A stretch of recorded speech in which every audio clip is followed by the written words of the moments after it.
একদিকে বিএনপি, অন্যদিকে জামাত এবং ইসলামপন্থী দলগুলো দুই ভাগে বিভক্ত হয়ে গেছে। ছোট ছোট যে দলগুলো বিভিন্ন সময়টিতে যারা বিএনপির সঙ্গে থাকতো, আওয়ামী লীগের সঙ্গে থাকতো, জামাতের সঙ্গে থাকতো, এখন তাদের একটা বিরাট অংশ জামাত নিয়ে এসছে।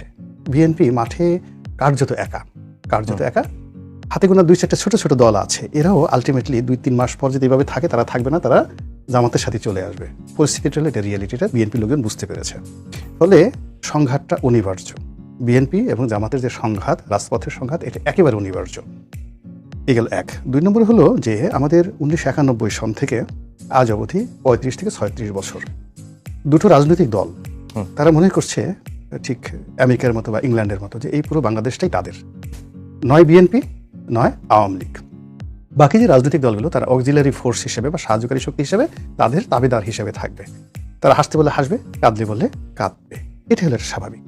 এই যে 35 বছরের যে মন মানসিকতা, এই মন মানসিকতার পর এই 2025 সনে প্রথম এই মানসিকতার উপর আঘাতটা আসছে যে একদল তো গেছে চলে, এখন শুধু মাঠে আছে বিএনপি। তো বিএনপি মানে you are not the lord, তোমরা লর্ড নও বা তোমরা আমাদের কথা শুনতে হবে।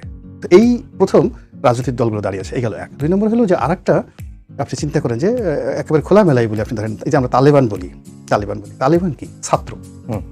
তো এখন মোল্লা ওমর একজন শিক্ষক, মাদ্রাসার শিক্ষক। আমাদের যদি মোল্লা ওমরের সামাজিক অবস্থান ধরেন তাহলে আমাদের শায়েখে চরমনাই যে পীর সাহেব, তিনি অনেক ঊর্ধ্ব স্তরে মোল্লা ওমরের তুলনায়। কিংবা শিক্ষক হিসেবে যদি আসিফ নজরুলকে ধরেন তাহলে মোল্লা ওমরের আব্বা এর হবে আর কি। এখন এইরকম মাদ্রাসার ছাত্রদেরকে, তালিবানদেরকে সংগঠিত করে একজন মোল্লা ওমরের নেতৃত্বে ওখানে রাশিয়ান বাহিনীকে পরাজিত করে রাষ্ট্র ক্ষমতা প্রতিষ্ঠিত করেছে কারা? আমেরিকা।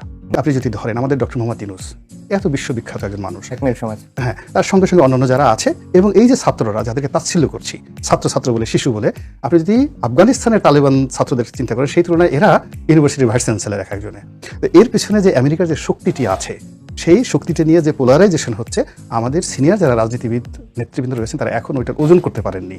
ওজন করতে না পারার কারণে আগামী দিনে ইন্দো মার্কিন সম্পর্ক, ভারত বাংলাদেশ সম্পর্ক, বাংলাদেশ চীন সম্পর্ক, বাংলাদেশ পাকিস্তান সম্পর্ক, এই টোটাল সম্পর্কের সঙ্গে সঙ্গে স্থানীয় রাজনীতি, এবং স্থানীয় রাজনীতির সঙ্গে বিএনপি, আওয়ামী লীগ, জামাত, এদের যা কিছু আছে এইগুলো যদি সুন্দরভাবে একটা সমীকরণ আমরা না করতে পারি তাহলে নির্বাচনের আশা করা তো সম্ভবই না, বরং একটা অনিবার্য যে সংঘাত এবং সংঘর্ষ। আপনি চিন্তা করেন যে সালাউদ্দিন সাহেব যখন ওনাকে বললেন যে ওনার 2টা দাঁত মোবারক শহীদ হয়ে গেছেন, তো কথাটা কতটা ক্রোধ থেকে।